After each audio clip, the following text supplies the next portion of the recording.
Okay, welcome back. We're continuing our conversation in our flipped classroom about the way that we think in science. So we've already discussed the scientific method, its steps, and the way that it cycles. And now we're going to talk about a tool that we're going to use when we write conclusions. So we reach that final step of the scientific method and we are trying to come up with a conclusion.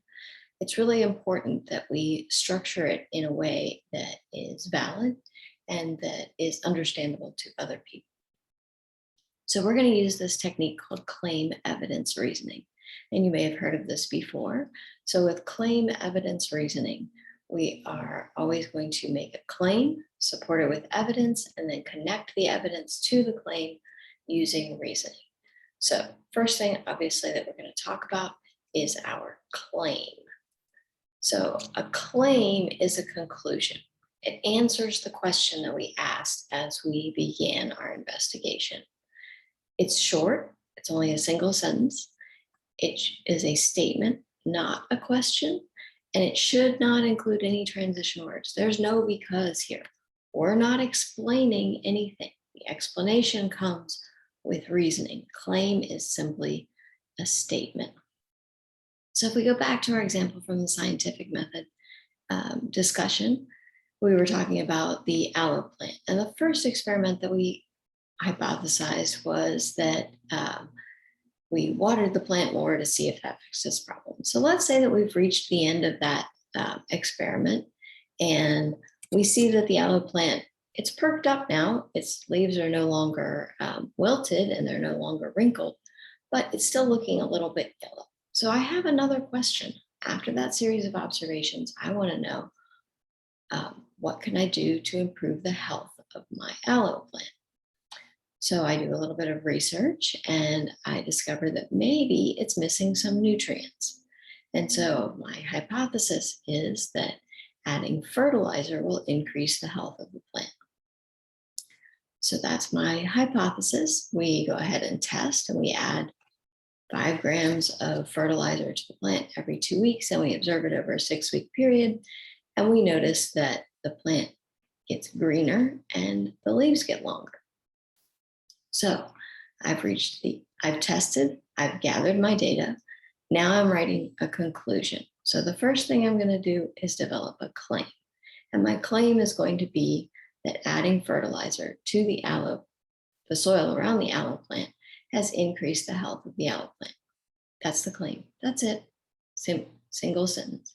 Adding fertilizer increased the health of the aloe plant. So now evidence. This is the data that supports my claim. So in our theoretical example, I'm going to have both quantitative and qualitative data. Remember, quantitative data is data attached to numbers, and qualitative data is something that can be observed, like color or texture.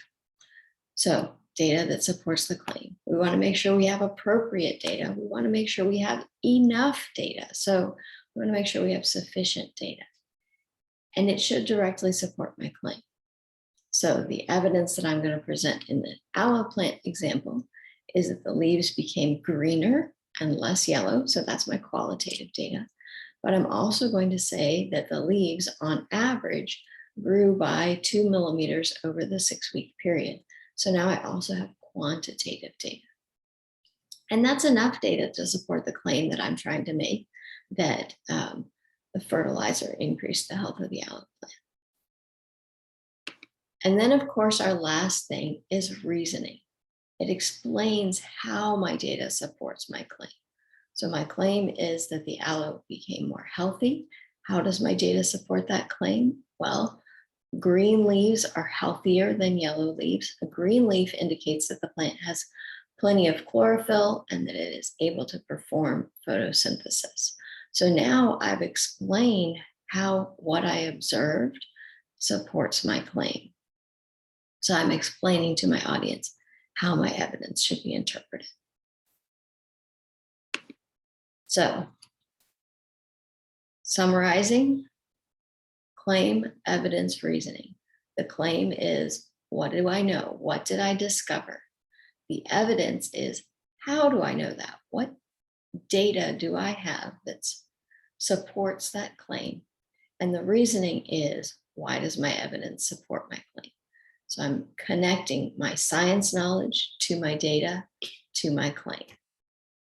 So that's claim evidence reasoning, pretty simple. And we will continue this discussion in class. As always, if you have any questions, please feel free to contact me.